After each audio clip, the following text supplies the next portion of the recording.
يا أيها الذين آمنوا اتقوا الله ولتنظر نفس ما قدمت لغد واتقوا الله إن الله خبير بما تعملون صدق الله العظيم رب اشرح لي صدري ويسر لي أمري واحلل عقدة من لساني يفقهوا قولي اللهم ربنا ألهمنا رشدنا وأعذنا من شرور أنفسنا آمین یا رب العالمین۔ جس سلسلہ مضامین کا کل سے آغاز ہوا ہے سورہ حدید، وہ پہلی صورت تھی جہاں سے یہ سلسلہ شروع ہوا ہے، اور یہ 10 مدنی صورتیں ہیں قرآن مجید کی کہ جو یعنی تعداد سور کے اعتبار سے اتنی بڑی تعداد میں یہ اکٹھی صورتیں یعنی 10 مدنی پورے قرآن مجید میں کہیں اور جو ہے وہ وارد نہیں ہوئی، اس لیے ایک واحد مقام ہے جہاں پر 10 مدنی صورتیں اکٹھی آئی ہیں۔ اور ان میں جو مضمون ہے، بلکہ پہلے یہ سمجھ لیجئے کہ جو پس منظر ہے یا زمانہ نزول ہے، وہ زمانہ جو ہے وہ یہ جب غزوہ احزاب کا واقعہ ہوا ہے تو اس موقع پر اللہ کے نبی صلی اللہ علیہ وسلم نے یہ فرما دیا تھا کہ آج کے بعد کبھی قریش تم پر حملہ آور نہیں ہوں گے، بلکہ اب ہم ان پر چڑھائی کریں گے۔ اسی سلسلے کی وہ پھر کڑی جو ہے صلح حدیبیہ والی بھی تھی۔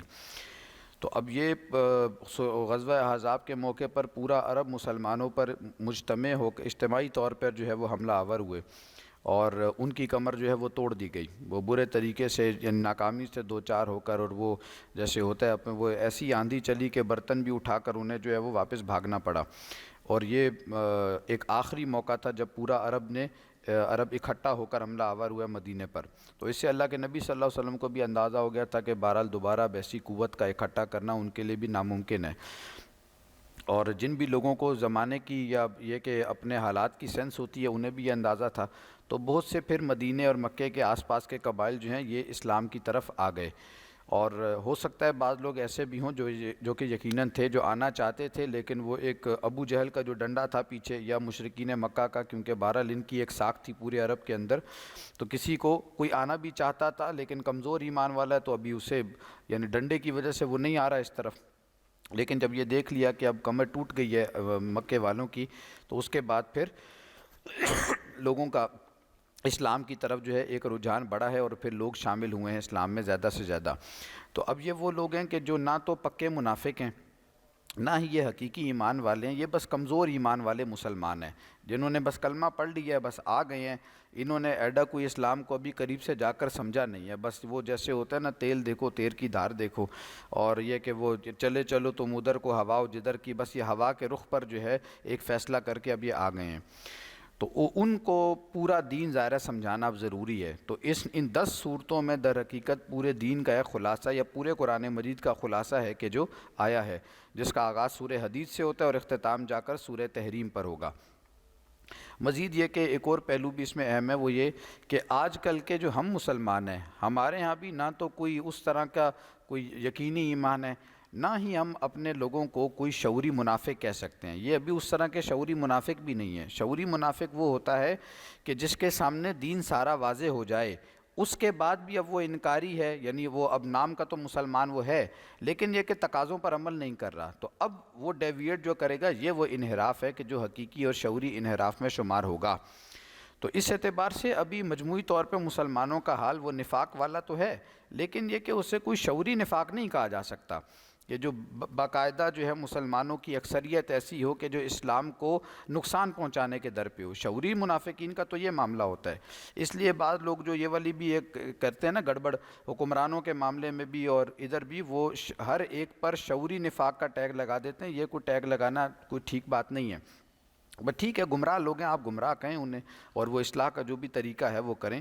اب الدین والنصیحہ کے اصول کے تحت کہ دین نامی خیر خواہی کا، اس میں ائمۃ المسلمین کا ذکر ہے نا کہ مسلمان حکمرانوں کی خیر خواہی، تو خیر خواہی یہی ہے کہ دین پہنچانا ہے ان تک۔ ایک اور بات بھی ہے کہ ایک تو یہ کہ آج کے مسلمانوں سے بہت زیادہ ریلیونٹ ہے، یہ ہمیں اپنے آپ کو بالکل یہاں پر جو ان صورتوں کے حوالے سے تو حاضر رکھنا چاہیے کہ جو بات بیان ہو رہی ہے اس میں میں اور آپ تو لازماً مخاطبین میں شامل ہیں۔ ایک تیسرا پہلو بھی ہے، اور وہ یہ کہ ہمارے ہاں لوگوں کو اب ظاہر ہے یہ جو بھی جدید تعلیمی نظام ہے تو اس سے ایک الجھن پیدا ہو جاتی ہے۔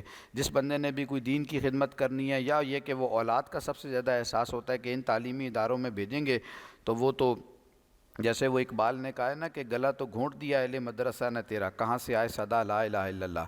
تو اہل مدرسہ سے مراد یہ کہ جتنا بھی تعلیمی نظام ہے وہ ادھر کا ہو یا ادھر کا ہو، ہر ایک کا حال یعنی پتلا ہی ہے، الہاد دونوں جگہوں میں ہی ہے موجود۔ تو اب وہ ہمارے ہاں ایک انگڑائی آتی ہے لوگوں کے اندر، یا وہ انگڑائی لیتے ہیں کہ یا یہ خیال انگڑائی لیتا ہے کہ ہمیں کوئی نہ کوئی تعلیمی نظام پر بھی کام کرنا چاہیے اور اسکول کھولنے چاہیے، اور اس سوچ کے تحت بہت سارے اسکول وغیرہ کھلے بھی۔ یہ جو 10 صورتیں ہیں، ان 10 صورتوں میں اگر آپ اس کو اس نقطہ نظر سے دیکھیں ایجوکیشنل پوائنٹ آف ویو سے، ان 10 صورتوں کے اندر آپ کو بہت سارا ایسا مواد ملے گا جس کی بنیاد پر پورے کا پورا تعلیمی نظام کھڑا کیا جا سکتا ہے ایک مسلمان معاشرے کا، اور آپ اس کو انٹلیکچولی بھی ڈیفائن کر سکتے ہیں اور عوام الناس کے اعتبار سے بھی ڈیفائن کیا جا سکتا ہے۔ تو یعنی ان صورتوں کے اندر وہ خدا کا تعارف، وہ کرنے کے کام، اور یہ کہ بنیادی کریکولم میں کیا ہونا چاہیے، ہر ایج کے اعتبار سے وہ خاصا مواد یہاں پر موجود ہے، بس اینگل چاہیے نا وہ دیکھنے کے لیے۔ مزید یہ کہ اب جیسے خانگی زندگی سے متعلق بہت سارے مسائل ہیں، اب ہمارے یہاں اسکول کالجز میں آپ جائیں تو وہاں پر اس قسم کے ایشوز تو ڈسکس ہی نہیں ہوتے، تو وہ بھی تو بہرحال ایک ضرورت ہے نا کہ ایک لڑکا ہے وہ ٹین ایج میں اب داخل ہوا ہے تو بایولوجیکلی وہ میچورٹی کی طرف جائے گا، تو اس کے جو مسائل ہیں، جو پرابلمز ہیں، پھر یہ کہ بہرحال اس میں ایک اختلاط مرد و زن جو ہے اس کی سیپریشن والا جو ہے سارے کا سارا معاملہ، یعنی وہ جو ہے کیا کہتے ہیں جو ہے سیکسز کی جو ہے سیپریشن، تو یہ ساری چیزیں دیکھنے والی ہیں۔ ان صورتوں میں ان چیزوں کو یعنی بڑے اشاروں کے نایوں میں اور بہت حکمت کے ساتھ جو ہے وہ ایڈریس کیا گیا ہے۔ اچھا، سورہ حدید جو ہے وہ اس سارے معاملے میں ایک بالکل ہی پانیئر کی حیثیت رکھتی ہے، بالکل ایک اصولی جیسے ہوتی ہے جس کے اندر ساری کی ساری بات موجود ہے، اور بقیہ یہ جو 9 صورتیں ہیں پھر جن کا آغاز سورہ مجادلہ سے لے کر سے ہوتا ہے، آگے جا کر یہ تکمیل سورہ یعنی تحریم پر ہوگی، تو ان صورتوں میں جو ہے وہ پھر یعنی بقیہ 9 صورتوں میں اسی ایک سورہ حدید کی تفصیل ہے کہ جو بیان کی گئی ہے۔ تو سورہ حدید اس اعتبار سے بہت جامع و مانع صورت ہے قرآن مجید کی۔ ہم نے یہ سورہ حشر کے 2 رکوع پڑھ لیے تھے، اب تیسرے رکوع سے ہم پڑھتے ہیں، یہ مضمون اہم ہے اس لیے کل چھوڑ دیا تھا، آج ہم اس کو دیکھ لیتے ہیں۔ بسم اللہ الرحمن الرحیم۔ یا ایھا الذین آمنوا، اے وہ لوگوں جو ایمان لائے ہو، اتقوا اللہ، اللہ تعالیٰ کا تقوی اختیار کرو، ولتنظر، اور ہر جان کو یہ دیکھتے رہنا اور دیکھ لے جو نفسن ہر جان ما قدمت لغد، کہ اس نے اپنے آگے کے لیے جو ہے وہ کیا بھیجا ہے، اپنے کل کے لیے وہ کیا لے کر آیا ہے یا کیا اس نے بھیجا ہے آگے۔ اب یہ تقویٰ جو ہے وہ دین کے ہر حکم کے ساتھ آتا ہے، تو جیسے میں پہلے بھی عرض کرتا آیا ہوں کہ اسلام کی اگر آپ ایک عمارت بنانا چاہیں، وہ جو ہم نے سورہ مائدہ میں غالباً یہ پڑھا تھا کہ سب سے لوور اسٹیج جو بنے گی وہ اسلام کی ہے، اس سے اگلا ایک درجہ ہے ایمان کا، اور اس سے ٹاپ لیول پر ایک درجہ ہے جو ہے درجہ احسان۔ ان تینوں سطحوں پر تقویٰ درکار ہے، اسلام کی سطح پر بھی تقویٰ درکار ہے، ایمان کی سطح پر بھی تقویٰ درکار ہے، اور ٹاپ موسٹ لیول وہ احسان کے اس سطح پر بھی تقویٰ جو ہے وہ درکار ہے۔ یعنی تقویٰ وہ سیڑھی ہے جس کے ذریعے سے آپ جو ہے وہ آگے بڑھیں گے اور اگلی سے اگلی اسٹیج میں داخل ہوتے چلے جائیں گے۔ تو اسی لیے قرآن مجید بہت ساری جگہوں پر، شاید ہی قرآن مجید کا کوئی دوسرا تیسرا صفحہ اس سے خالی ہو، ورنہ یہ کہ تقوی کا ذکر بہرحال کہیں نہ کہیں آ ہی جاتا ہے ہر دوسرے تیسرے صفحے پر۔ تو یا ایھا الذین آمنوا، اے وہ لوگوں جو ایمان لائے ہو، اتقوا اللہ، اللہ کا تقوی اختیار کرو، ولتنظر نفسن، اور دیکھتے رہنا چاہیے ہر نفس کو، ما قدمت لغد، کہ اس نے اپنے آگے کے لیے جو ہے وہ کیا بھیجا ہے، اپنے کل کے لیے کیا تیاری کی ہے اس نے۔ واتقوا اللہ، اور اللہ کا تقوی اختیار کرو، ان اللہ خبیر بما تعملون، جو کچھ بھی تم کر رہے ہو اللہ تعالیٰ اس سے باخبر ہے، اللہ کی نظروں سے کچھ بھی اوجھل نہیں ہے۔ وَلَا تَكُونُوا كَالَّذِينَ نَسُوا اللَّهَ فَأَنسَاهُمْ أَنفُسَهُمْ، اور دیکھو ان لوگوں کی طرح نہ ہو جانا ہے مسلمانوں کے جن لوگوں نے اللہ تعالیٰ کو بھلا دیا، نسوا اللہ، اللہ تعالیٰ کو بھلا دیا، فَأَنسَاهُمْ أَنفُسَهُمْ، تو اللہ تعالیٰ نے ان کو اپنے جیوں سے، اپنے نفسوں سے بھلا دیا۔ اولئک هم الفاسقون، یہی وہ لوگ ہیں جو سب سے بڑھ کر فاسق لوگ ہیں۔ تو اب یہ بات تو سمجھ میں آتی ہے نا کہ اللہ تعالیٰ کو انسان نے بھلا دیا، یعنی اللہ کی یاد سے منہ موڑ لیا، نتیجتاً اللہ تعالیٰ نے اپنی یاد سے غافل کر دیا۔ اس کا کیا مطلب ہے؟ یہ اصل میں وہ مسئلہ ہے جس کو کچھ سمجھنے کی ضرورت ہے۔ اب ابو جہل کو آپ سامنے رکھیں نا، ابو جہل ایک کردار ہے، اس کردار کے لوگ آج بھی آپ کو بتھیرے مل جائیں گے۔ فرعون ایک کردار ہے، اس کردار کے لوگ آپ کو مل جائیں گے۔ اس کردار کا مسئلہ کیا ہوتا ہے؟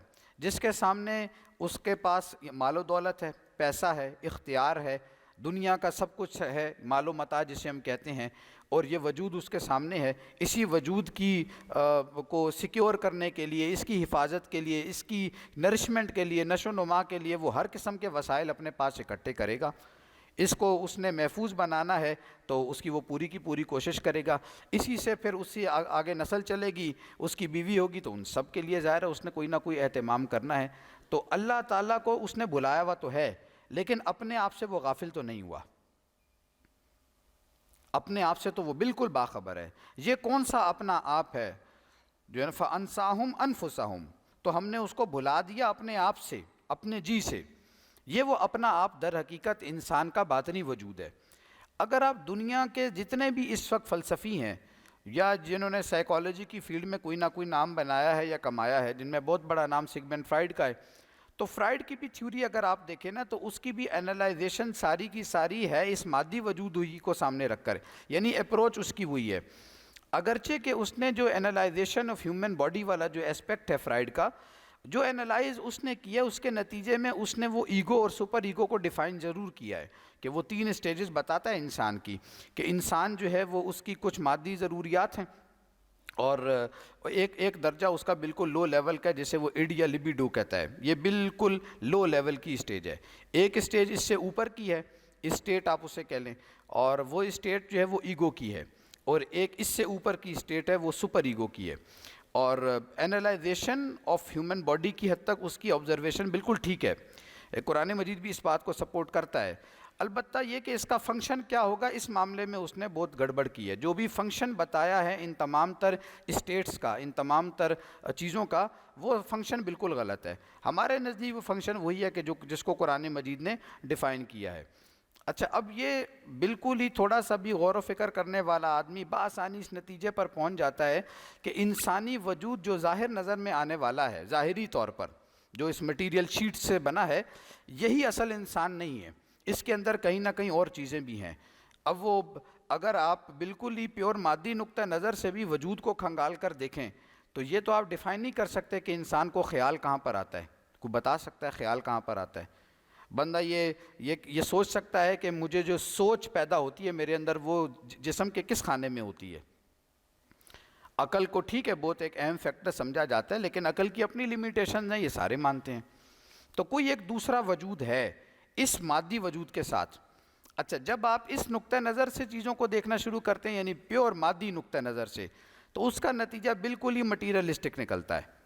جو بھی آپ نے پروڈکٹ نکالنی ہے، اینڈ ریزلٹ جو بھی ہوگا وہ سارے کا سارا مٹیریلسٹک ہی ہوگا۔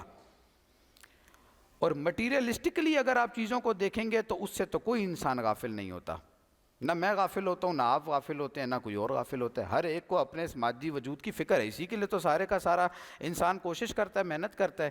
یہی تو وہ یعنی چارلس ڈارون کا نقطہ نظر ہے سروائیول آف دا فٹسٹ کا۔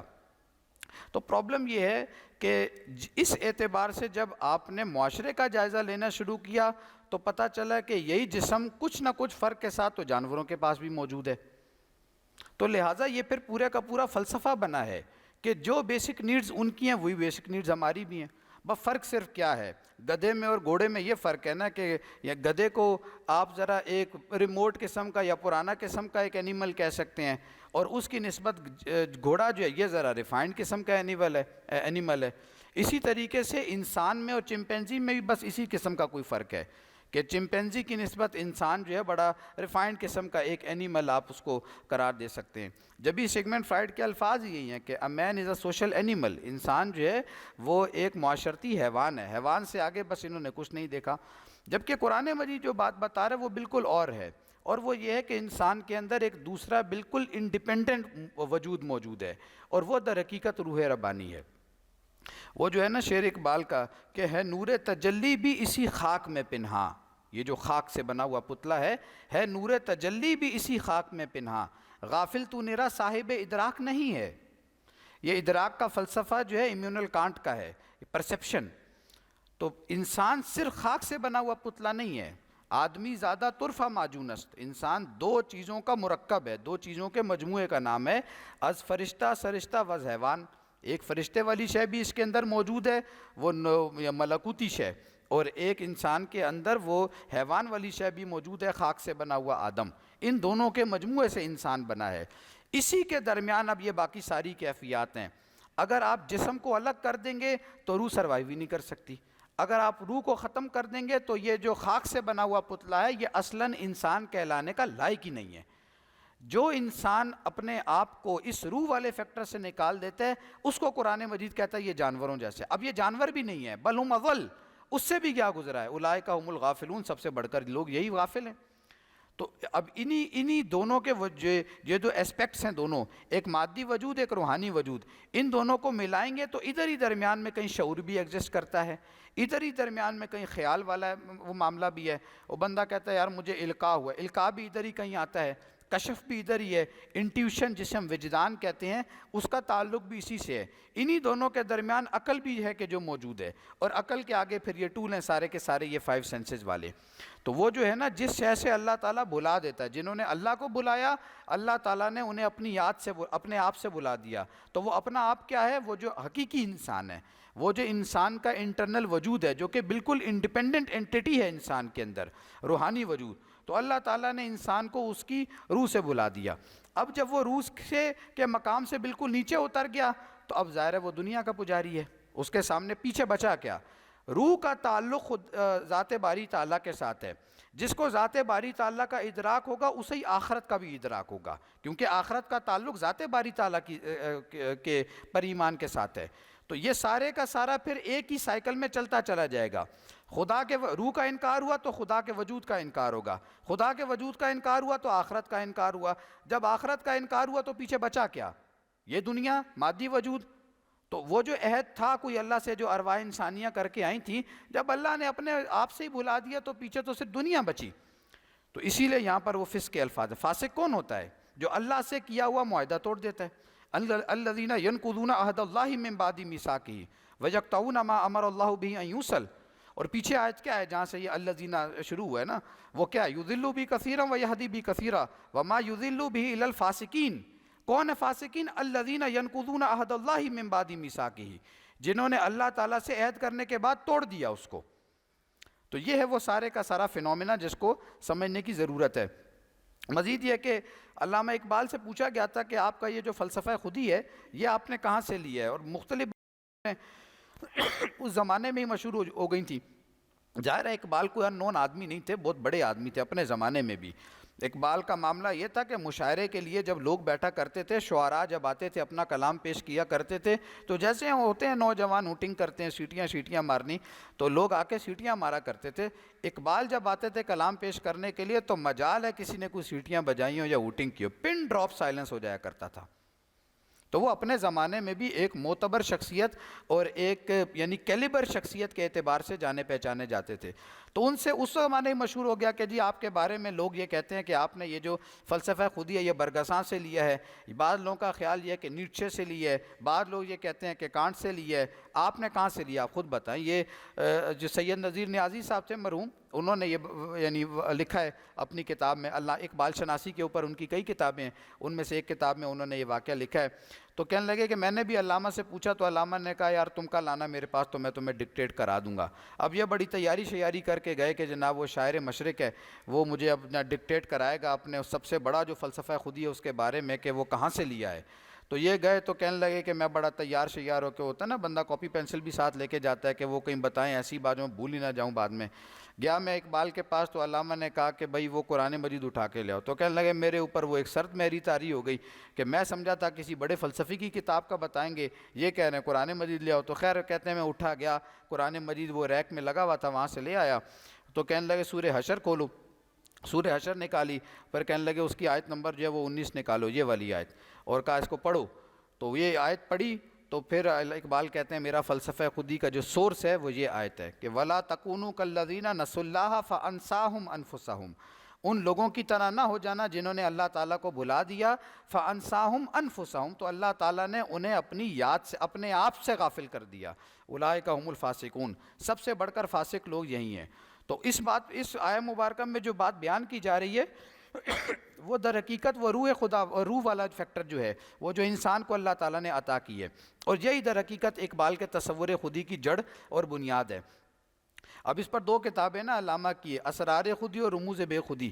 تو اسرار خودی میں علامہ اقبال نے یہ بات بیان کی ہے نا کہ یار یہ خودی کو اپنی جگہ پر تم نے مضبوط کیسے کرنا ہے، اور اس کے لیے ادھر ہی پھر وہ اشعار بھی ہیں کہ جذبہ قرآن زیغ می رباعیس، تمہارا پوٹینشیل یہ والا ہے. یہ روح کہاں سے آئی ہے؟ اللہ تعالیٰ کی طرف سے آئی ہے. فَإِذَا سَوَّيْتُ وَنَفَخْتُ فِيهِ مِن رُوحِي، اللہ نے فرمایا جب میں آدم کو بنا ڈالوں اور اس میں پھونک دوں اپنی روح میں سے. روح کا تعلق ذات باری تعالیٰ کے ساتھ ہے، یہ اس قدر اہم اینٹیٹی ہے انسان کے اندر. تو اقبال کہتے ہیں تمہارا پوٹینشیل یہ ہے کہ تم زمین پر خدا کے نمائندے ہو، تو اللہ تعالیٰ نے تمہیں ایسے نہیں بھیج دیا، تمہیں پورے کا پورا جو ہے وہ اس نے یعنی تیار کر کے بھیجا ہے. وہ پورے کا پورا میکینزم تمہارے اندر رکھا ہے جس بنیاد پر تم یہاں پر اپنی چیزوں کو فنکشنلائز کر سکو گے، ایکسرسائز کر سکو گے، ایگزیکیوٹ کر سکو گے چیزوں کو. تو پوٹینشیل تمہارا یہ ہے.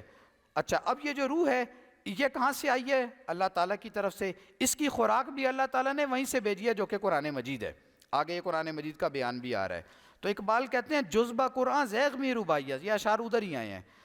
قرآن مجید کے بغیر تو شعر بھی لومڑی ہے، یعنی جس کا پوٹینشیل شعر والا ہے وہ بھی قرآن مجید کے بغیر لومڑی ہے. اب یہ جسم والا اسپیکٹ اگر سامنے ہو نا تو یہ اشعار بھی سمجھ میں نہیں آتے اقبال کے. وہ جب روح والا اسپیکٹ سامنے ہو تب جا کر یہ فلسفہ مکمل ہوگا کہ جس کا پوٹینشیل قرآن وہ جو ہے ایک علامہ کہہ رہے ہیں کہ وہ شعر والا ہے وہ بھی لومڑی ہے. لومڑی اپنی جگہ پر ڈرپوک ہے لیکن چالاک ہے، مکار ہے، سازشیں کرنے والی ہے. تو تم چالاکی اور مکاری تو تمہارے اندر آ جائے گی، لیکن یہ کہ وہ جو بہادری ایک ہوتی ہے دنیا میں کچھ کرنا ہے، مقابلہ کرنا ہے، اور یہ کہ کہیں نہ کہیں ڈیسیژن لینا ہے، کوئی ایک مضبوط پرسنالٹی ہوتی ہے جیسے، وہ پھر تمہارے اندر نہیں رہے گا. تو جذبہ کو نا زیغ می رباعیس، فقر قرآن اصل شہنشاہیس. قرآن مجید کا فقر یہ اصل بادشاہت ہے.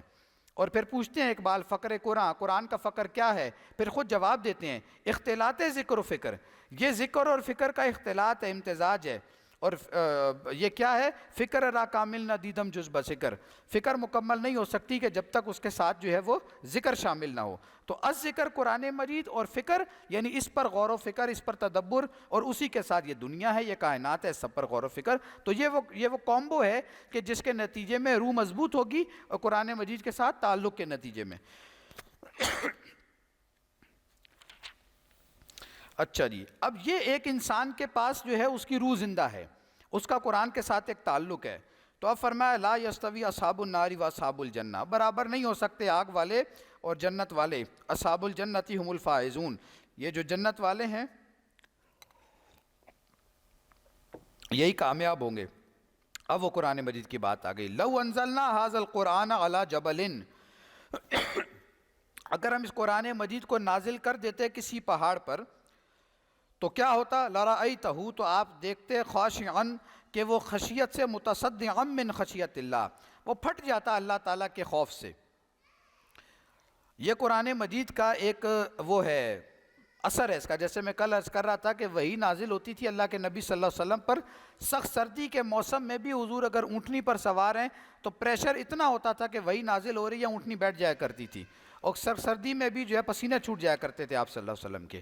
تو یہ تو وہ اللہ کے نبی صلی اللہ علیہ وسلم ہی کی ذات اقدس ہے کہ جس نے قرآن مجید کا سارے کا سارا وہ جو ایک آیا ہے یعنی لوڈ، اس کو سہارا ہے اور اسے برداشت کیا ہے اور پھر آگے نو انسانی تک پہنچایا ہے. تو پہاڑ پر نازل کر دیتے تو تم دیکھتے یہ بالکل ریزہ ریزہ ہو جاتا، یہ بالکل جو ہے وہ پھٹ جاتا. اور یہ کہ وَتِلْكَ الْأَمْثَالُ نَضْرِبُهَا لِلنَّاسِ، اور یہ مثالیں ہم لوگوں کے لیے بیان کرتے ہیں لَعَلَّهُمْ يَتَفَكَّرُونَ، تاکہ تم غور و فکر کرو. تو جس شے نے سنبھالا ہے قرآن مجید کو وہ وجود محمدی صلی اللہ علیہ وسلم کا ظاہری اسپیکٹ نہیں ہے بلکہ وہ باطنی اسپیکٹ ہے، وہ روح محمدی ہے صلی اللہ علیہ وسلم. وہی در حقیقت وہ ریسیپینٹ ہے کہ جس نے قرآن مجید ریسیو کیا ہے، اسی نے سہارا ہے، اور پھر وہ آگے سارے کا سارا بیان کرنے والا وہ معاملہ ہے. یہ اب عام کتاب ہو نا قرآن مجید، تو عام کتاب کا معاملہ تو کیا ہے، وہ 1000 کتابیں گدھے کے اوپر بھی آپ لا دیں تو کیا فرق پڑنا ہے. یہ ایک اسی لیے اقبال کہتے ہیں نا کہ فاش گویم آنچے در دل مزمرست، میں صاف کہہ دینا چاہتا ہوں جو بات بھی میرے دل کے اندر ہے. این کتابیں نیست چیزیں دیگرست، یہ کتاب ہے ہی نہیں بھائی، یہ کوئی اور شے ہے. اور مثل حق پنہاؤں ہم پیداستو، اللہ سے تشبیہ دیا ڈائریکٹ اقبال نے قرآن مجید کو. مثل حق یہ اللہ کی طرح ہے، مثل حق پنہاؤں ہم پیداستو، زندہ و پائندہ و گویاستو. جیسے وہ اللہ زندہ و پائندہ ہستی ہے اسی طرح اس کا کلام بھی زندہ و پائندہ ہے. اب یہ جو آخری آیات ہیں ان میں قرآن مجید کے عظمت کے بیان کے بعد اب یہ اللہ تعالیٰ کے کچھ اسماء ہیں کہ جن کا ذکر کیا جا رہا ہے، اور یہ بھی واحد مقام ہے قرآن مجید کا جہاں پر اتنی بڑی تعداد میں اللہ تعالیٰ کے اسماء جو ہیں وہ ایک ہی گلدستہ اکٹھا یہاں پر جو ہے وہ آیا ہے۔ هو اللہ الذی لا الہ الا ہو، یہ قرآن مجید اللہ نے نازل کیا، یہ روح اللہ تعالیٰ نے تمہارے اندر پیدا فرمائی۔ چلو آؤ بتاتے ہیں اللہ تعالیٰ کون ہے۔ هو اللہ الذی لا الہ الا ہو، اللہ وہی ہے کہ جس کے سوا کوئی معبود نہیں ہے۔ عالم الغیب والشہادہ، وہ تمام چھپی ہوئی چیزیں، جو چیزیں غیب میں، انسان کے غیب میں ہیں، ان کا جاننے والا، اور تمام کھلی ہوئی چیزیں، ظاہری چیزیں جو ہیں، جو سامنے کی چیزیں ہیں، ان سب کا علم رکھنے والا ہے۔ هو الرحمن الرحیم، اور وہ بہت مہربان ہے، رحم کرنے والا ہے۔ هو اللہ الذی لا الہ الا ہو، وہی اللہ کہ جس کے سوا کوئی معبود نہیں ہے۔ الملک، وہ بادشاہ ہے۔ اب پہلے نمبر پہ یہ جو بات آئی ہے نا یہاں پر اسماء میں سے، وہ اس کی بادشاہت کی ہے، وہ بادشاہ ہے۔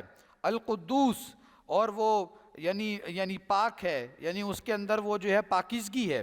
السلام، وہ سراپا سلامتی ہے، ہر اعتبار سے اس کا جو وجود ہے اللہ تعالیٰ کا، وہ پوری نوع انسانی کے لیے اور پوری کائنات کے لیے سراسر سلامتی ہے، وہ سراپا سلامت ہے انسانوں کے لیے۔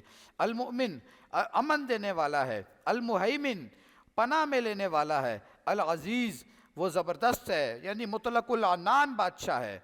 الجبار، وہ یعنی اپنا حکم بزور قوت نافذ کرنے والا ہے۔ اور المتکبر، اور وہ یعنی متکبر ہے، ساری بڑائیوں والا ہے۔ سبحان اللہ عما یشرکون، اس اعلیٰ ترین ذات کے ہوتے ہوئے، بھائی آئیڈیل بنانا ہے تو اس کو بناؤ، یہ آئیڈیل بنانے کے لائق ہے۔ آئیڈیلی کا تعلق در حقیقت روح کے ساتھ ہے، یہ اس لیے یہاں پر میں نے بات عرض کی ہے۔ سبحانہ، تم اللہ تعالیٰ اس سے پاک ہے، عما یشرکون، جو بھی شرک تم اس کی جناب میں کرتے ہو ان سب سے اللہ تعالیٰ پاک ہے۔ هو اللہ الخالق الباری المصور، وہی اللہ تعالیٰ جو بنانے والا۔ اب یہ تینوں الفاظ جو ہیں وہ آتے تخلیقی کے لیے ہیں۔ آپ اس کو یوں سمجھے کہ جب بھی کوئی شے بنائی جاتی ہے اس کا پہلے ایک اسٹرکچر انسان کے اپنے دماغ میں بنتا ہے، اس کے بعد وہ اسے پیپر پر لے کر آئے گا۔ سب سے پہلے جو ہے وہ اپنے دماغ میں بنائے گا۔ تو الخالق سے مراد جو ہے وہ اپنے ذہن میں سب سے پہلے وہ اس آئیڈیا کو جنریٹ کرنا، اس آئیڈیا کو تخلیق کرنا، یہ اس سے متعلق ہے۔ الباری، الباری پھر یہ ہے کہ اس نے وہ بنا دیا، عالم یعنی واقعہ میں وہ شے منصہ شہود پر آ گئی۔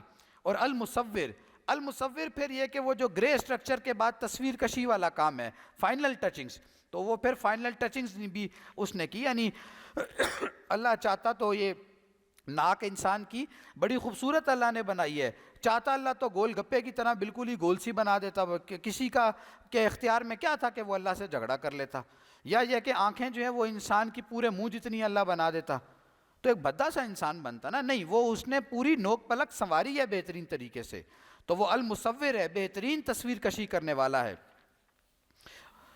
لہ الاسماء الحسنی، تمام اچھے نام جو ہیں وہ اسی کے ہیں۔ یسبح لہ ما فی السماوات والارض، اسی کی تسبیح کرتی ہے ہر وہ شے جو آسمانوں میں اور زمین میں ہے۔